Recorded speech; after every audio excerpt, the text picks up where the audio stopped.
शिल्पी घर के काम से फ्री होती तो बोर होती, जिसके बाद उसने घर में ही दुकान खोलने की सोची। अरे ये इतने सारे कपड़े, अरे बहू क्या करेगी इनका? माँ जी, मैं घर में बोर होती हूँ तो सोचा सामने के कमरे में कपड़ों की दुकान खोल लो, घर का काम भी हो जाएगा और 4 पैसों की कमाई भी। अरे वाह वाह, ये तो बहुत ही अच्छी बात है, मैं भी तेरी मदद कर दिया करूंगी। वाह माँ जी, तब तो मजा आ जाएगा, अब हम दोनों मिलकर खूब पैसे कमाया करेंगे। अब क्या था, सास बहू का काम चल पड़ा। एक दिन, अरे राकेश की माँ, सुनती हो? कहाँ चली गई? भूख के मारे पेट में चूहे कूद रहे हैं। अरे नंदिनी, कहाँ हो? भूख लग रही है। पापा कहाँ है? माँ।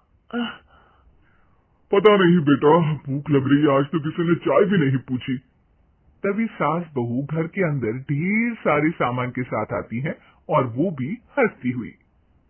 अरे वाह बहू, ये तो बड़ी अच्छी मार्केट दिखाई तूने, बड़ा ही सस्ता सामान था। हाँ माँ जी, और ये सामान हम डबल पैसों में बेचेंगे, मजा आ जाएगा। अरे बहू, भूख लग रही है, कुछ खाने को दे दे। माँ क्या बात है, आज किसी ने पापा को चाय भी नहीं दी? अरे बेटा, अब 40 साल में तेरे पापा ने क्या चाय बनाना भी नहीं सीखा? अरे बेटा रहने दे अब इस बहस को, तुम लोगों ने वैसे बनाया क्या है? बहू परेशान हो जाती है और सास को अकेले में लेकर जाती है। माँ जी, आज तो हम लोगों ने खाना ही नहीं बनाया। अरे बेटा, बाहर के छोले भटूरों से पेट इतना भर गया कि याद ही नहीं रहा कि घर में ये लोग भी हैं खाना खाने के लिए। अब क्या किया जाए? तभी घर में एक महिला आती है। जी वो सुना है आप लोगों की यहाँ साड़ी बिकती है, जरा दिखाएंगे क्या? हाँ हाँ क्यों नहीं। माँ जी, आप इन्हें साड़ी दिखाइए, मैं तब तक पिताजी और इनके लिए खाने का इंतजाम करती हूँ। सास उस औरत को लेकर सामने वाले कमरे में चली जाती है जहाँ उन लोगों ने दुकान खोली थी। वहीं बहू भी किचन में चली जाती है। अब इतनी जल्दी क्या बनाऊं? पापा जी तो खाने के लिए भी बैठ गए हैं। आइडिया, मैं खाना बाहर से ही ऑर्डर कर देती हूँ। थोड़ी देर में खाना आ जाता है और बहू टेबल पर खाना लगा देती है। हे भगवान, कितनी कड़वी दाल बनाई है बेटा। नहीं नहीं पिताजी, वो क्या बात है नंदिनी, रोटी तो चबाई ही नहीं जा रही है, लग रहा है रबड़ खा रहा हूँ। एक तो इतने महंगे होटल से खाना मंगवाया और वो भी इन लोगों को पसंद नहीं आया।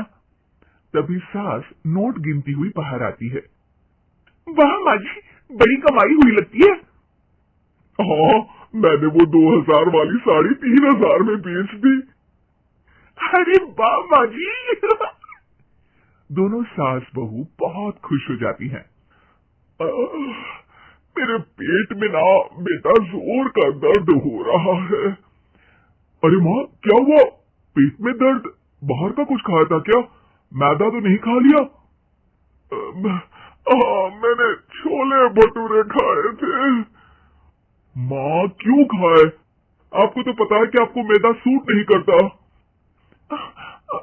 चलिए माँ को डॉक्टर के पास ले जाते हैं। तभी अंदर से पापा की आवाज आती है। हे भगवान, मेरा तो पेट खराब हो गया। सब पिताजी के पास जाते हैं। पिताजी, आपको क्या हुआ? खाना बासी था शायद। अरे पिताजी, नंदिनी जानती है कि बासी खाने से आपकी तबीयत खराब हो जाती है, तो वो ऐसा क्यों देगी, है ना नंदिनी? वो खाना मैंने बाहर से ऑर्डर किया था, मैं और माँ दुकान का सामान लेने गए थे, इसलिए खाना नहीं बना पाए। क्या नंदिनी, दुकान के चक्कर में तुमने तो सारे घर का हाल बिगाड़ रखा है। चलो अब माँ और पापा को लेकर अस्पताल चलते हैं। अस्पताल में जाने पर डॉक्टर कहते हैं, हाँ, इन दोनों को तो एक दिन के लिए एडमिट करना पड़ेगा। क्या? क्यों? पेट ही तो खराब है ना। हाँ तो घर ले जाइए ना, अगर लग रहा है कि कोई बड़ी बात नहीं है और हम सिर्फ पैसा कमाने के लिए इन लोगों को एडमिट कर रहे हैं। नर्स, जरा इन लोगों को बिल तो दे देना। चलिए मैं आप लोगों को पैकेज समझा देती हूँ। जब बहू के हाथ में बिल आता है, हे भगवान, 60,000 रुपए, इतना तो मैंने कमाया भी ना था। अब समझ गई कि कमाई के चक्कर में घर के लोगों की सेहत के साथ मैं खिलवाड़ कर रही थी। का लौटा बचपन। रश्मि की सास उससे बहुत काम कराती थी और वो इस बात से बहुत परेशान हो गई थी। एक दिन सास कहती है, बहू, रसोई का काम खत्म हो जाए तो मेरे कमरे में आ जाना, कमरे की सफाई करनी है। ये कहकर सास वहां से चली जाती है। ये सासू माँ भी ना एक के बाद एक काम देती ही जाती है, जैसे कि मैं कोई बोतल से निकली हुई जिन हूं। रश्मि अपनी सास के कमरे में जाती है और स्टूल पर चढ़कर अलमारी से सामान निकाल रही होती है। अरे बहू, संभाल कर, मेरा सामान तोड़ मत दियो। वाह, इन्हें अपनी बहू की कोई चिंता नहीं है, सामान की पड़ी है कि वो ना टूट जाए। अब तो इनका सामान तोड़ना ही पड़ेगा। रश्मि सामान हाथ में पकड़ लेती है और नाटक करने लगती है। सास ये देखकर घबरा जाती है। अरे बहू, मेरा सामान बचाकर कहीं गिर ना जाए। हाँ हाँ मम्मी जी, नहीं गिराऊंगी आपका सामान। रश्मि का सच में बैलेंस बिगड़ जाता है। अरे मेरा तो सच में बैलेंस बिगड़ रहा है। रश्मि स्टूल से नीचे गिर जाती है और उसका सर बेड से लग जाता है। रश्मि के सर में दर्द हो रहा होता है। वो बेहोश नहीं हुई होती है, लेकिन वो आंखें मूंद कर पड़ी रहती है। ये देखकर उसकी सास घबरा जाती है। अरे बहू, ठीक तो है ना? तू बोलती क्यों नहीं बहू? ये अच्छा मौका है, बेहोशी का नाटक कर लेती हूँ, काम से तो बच जाऊंगी। सास रश्मि को बेड पर लिटा देती है और अपने बेटे सूरज और डॉक्टर को फोन करती है। वे दोनों कुछ ही देर में घर आ जाते हैं। सर पर चोट आने की वजह से ये बेहोश हो गई है। मैं कुछ दवाइयां लिख कर देता हूँ, ये मंगा लीजिएगा। उफ, वो ठीक हो जाऊंगी तो फिर से काम करना पड़ेगा। क्या करूं? अरे हाँ, ऐसी तरकीब निकाली है जिससे काम भी नहीं करना पड़ेगा और मेरी प्यारी सासू माँ को भी सबक सिखाने का मौका मिल जाएगा। डॉक्टर चले जाते हैं और रश्मि होश में आती है। तब वो बच्ची बनकर याददाश्त खोने का नाटक करने लगती है।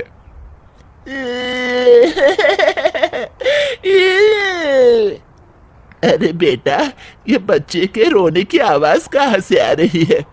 हाँ माँ, मैंने भी आवाज सुनी। फिर से रोने की आवाज आती है। अरे, ये तो मेरे कमरे से आ रही है। वो दोनों कमरे में आते हैं तो रश्मि रो रही होती है और बच्चों की तरह हरकतें कर रही होती है। दोनों उसे देखकर हैरान रह जाते हैं। मेरे मम्मी जी पापा कहाँ है? मुझे आइसक्रीम खानी है। अरे सूरज, ये तो बच्चों की तरह बर्ताव कर रही है। हाँ माँ, लगता है चोट लगने से इसके दिमाग पर असर हुआ है। आप लोग कौन है? मुझे मम्मी के पास जाना है। अंकल अंकल, मुझे मम्मी के पास जाना है। अंकल? अरे रश्मि, मैं तुम्हारा पति हूँ, क्या तुम्हें याद नहीं है? पति क्या होता है अंकल? और ये बूढ़ी आंटी कौन है? बूढ़ी आंटी? बूढ़ी किसको बोला? बूढ़ी को बूढ़ी नहीं बोलूंगी तो क्या बोलूंगी? ये तुझे तो अभी बताती हूँ मैं। बूढ़ी आंटी, गंदी बूढ़ी आंटी, गंदी बूढ़ी आंटी। मैं कल ही डॉक्टर के पास लेकर जाता हूँ रश्मि को। अगले दिन सुबह रश्मि की सास सारा काम खुद करती है और ये देखकर रश्मि को बड़ा मजा आ रहा होता है। अरे वाह, इस नाटक में तो बड़ा ही मजा आ रहा है। चलो थोड़ी और सेवा करवाते हैं सासू माँ से। आंटी, मुझे ना भूख लगी है। अरे इतनी देर से मेरा सर खा रही है, तेरी भूख नहीं मिटी। अब क्या खाना है तुझे? मुझे चॉकलेट शेक पीना है। अरे मुझे नहीं आता चॉकलेट वॉकलेट शेक बनाना। मुझे चॉकलेट शेक चाहिए, मुझे चॉकलेट शेक चाहिए। उफ, अच्छा अच्छा, मेरी माँ चुप हो जा, लाती हूँ बनाकर चॉकलेट शेक। रश्मि अपनी सास से खूब काम करा रही होती है और अपने नाटक का जमकर फायदा उठा रही होती है।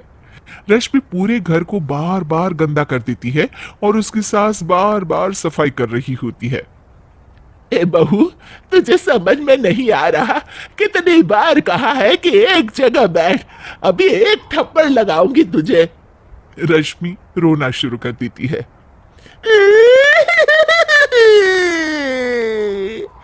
अरे अच्छा बाबा, माफ कर दे, मत रो। तुझे जो करना है कर, पर रो मत मेरी माँ। रश्मि अपनी सास की नाक में दम कर देती है। कुछ देर बाद सूरज फिर से डॉक्टर को लेकर आते हैं और डॉक्टर पूरी तरह रश्मि की जांच करता है। मुझे लगता है कि इनको हॉस्पिटल में ले जाकर स्कैन करना होगा, तभी कुछ पता चल पाएगा। बाप रे, मर गई। ये तो हॉस्पिटल ले जाने की बात करने लगे हैं। नहीं नहीं, मुझे हॉस्पिटल नहीं जाना। नहीं नहीं, मुझे हॉस्पिटल नहीं जाना डॉक्टर अंकल, गंदे अंकल, मुझे नहीं जाना। डॉक्टर तभी एक इंजेक्शन निकालते हैं और रश्मि को लगाने जा रहे होते हैं। नहीं नहीं, मुझे इंजेक्शन मत लगाइए डॉक्टर, मुझे इंजेक्शन से बहुत डर लगता है। मैं तो नाटक कर रही थी, मैं बिल्कुल ठीक हूँ। डॉक्टर और रश्मि की सास और पति एकदम दंग रह जाते हैं और रश्मि के इस नाटक का हो जाता है दी एंड।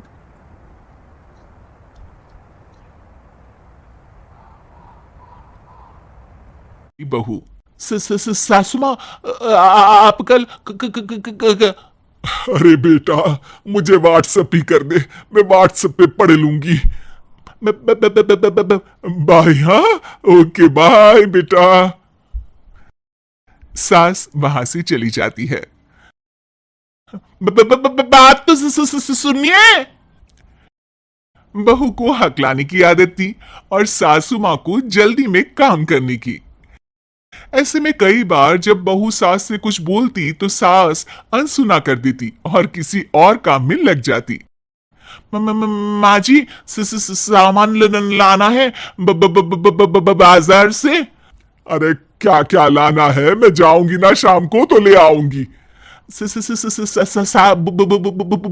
साबुदाना? नहीं। हे राम, अरे जल्दी बोलना क्या लाना है? झाग वाला साबुन? अच्छा ठीक है, लेकर आऊंगी। झाग देने वाला साबुन ले आऊंगी बस। न झाड़ू झाड़ू लाना। अच्छा, और बता। और सब ठीक ठीक ठीक। अरे हाल नहीं पूछ रही हूं, सामान में और क्या लाना है ये बता।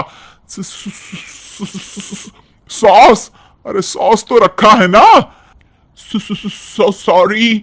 अरे बेटा, ये हालचाल और सॉरी की बात बाद में कर लेना, अभी बस सामान क्या लाना है ये बता दे। माचिस? मटर? नहीं। मसाले? अरे अरे मटन? अरे बेटा, अपने घर में मटन कहाँ बनता है? बहू सास की पीठ पर एक लपड़ मार देती है। अरे ये क्या बहू, बदतमीज कहीं की। मच्छर था पीठ पे। हाँ, अच्छा है कि गाल पे नहीं था बहू। बाकी सामान माँ जी। अरे रहने दे बहू, रहने दे। मैं खुद किचन में जाकर दिखाऊंगी कि क्या क्या सामान लाना है। सास बाजार चली जाती है। थोड़ी देर बाद घर पम्मो आंटी आ जाती है। सास घर के बाहर रहती है। सास को पम्मो आंटी बिल्कुल पसंद नहीं है। वो जब भी आती है कुछ ना कुछ मांगती ही रहती है। बहू पम्मो आंटी की ये बात जानती है और वो सोचती है, सासू माँ को बोल देती हूँ कि पम्मो आंटी आई है तो बाजार में ही घूम लेंगी। अगर पम्मो आंटी के जाने से पहले सासू माँ आ गई तो पम्मो आंटी उनसे कुछ न कुछ मांग लेंगी या बाजार से आने वाला सामान अपने साथ ले जाएगी। बहू बाजार से वापस लौट रही सास को दूसरे कमरे में जाकर फोन लगाती है। हेलो, आप बोल बहू। हेलो माँ जी। अरे जल्दी जल्दी बोलना, घर ही आ रही हूँ, कुछ और लाना है क्या? नहीं। नहीं? अरे फिर फोन क्यों किया? आप घर? हाँ, घर ही आ रही हूँ। हाँ हाँ प घ घ सा नी प म ग रे सा। बेटा इनके आगे भी तो कोई सुर लगा। घर घर में? घर ही आ रही हूँ, चल बाद में बात करती हूँ। बहू सोचती है, हे भगवान, सासू माँ को बिल्कुल सब्र नहीं है पूरी बात सुनने का। कुछ न कुछ तरकीब लगा के पम्मो आंटी को घर से बाहर करना ही पड़ेगा, इसके पहले कि सासू माँ आ जाए। वरना जो भी बनिया का सामान आ रहा है उसमें से कुछ न कुछ तो लेकर जरूर जाएंगी पम्मो आंटी। आंटी, मुझे कहीं जाना है। अरे वाह, मैं भी सोच रही थी, मैं भी चलती हूँ। अकेले? अरे नहीं नहीं, अकेले क्यों जाओगी, तेरे साथ चलूंगी ना मैं। मुझे अकेले जाना है। बहू पम्मो आंटी को घर से भेजने की जुगाड़ जमा ही रही होती है, इतने में सास घर पर आ जाती है। अरे वाह, सास भी आ गई तुम्हारी। अरे बहू, तुम्हारी जगह मैं होती ना तो तुम्हारी सास के लिए गाना गाती। पास मेरे जब घर सास आई तो मुझे सास आई, मुझे सास आई। सास पम्मो को देखकर घबरा जाती है। अरे पम्मो जी। अरे तुम भी हकला गई मुझे देखकर। और ये बैग में क्या लेकर आई हो, जरा दिखाओ तो। बस बहू और सास देखते रह गए और आधे से ज्यादा चीजें पम्मो जी ने अपने लिए पसंद कर ली और घर लेकर गई। बाद में बहू ने बताया कि उसने सास को कॉल इसीलिए किया था ताकि वो घर ना आए, वरना पम्मो आंटी सामान ले जाएगी। सास को बहू की पूरी बात नहीं सुनने पर बहुत पछतावा हुआ। शिक्षा: बोलने से ज्यादा सुनना जरूरी है। सब्र और सहनशीलता से सभी बात सुननी चाहिए, वरना फिर जल्दबाजी में नुकसान ही होता है।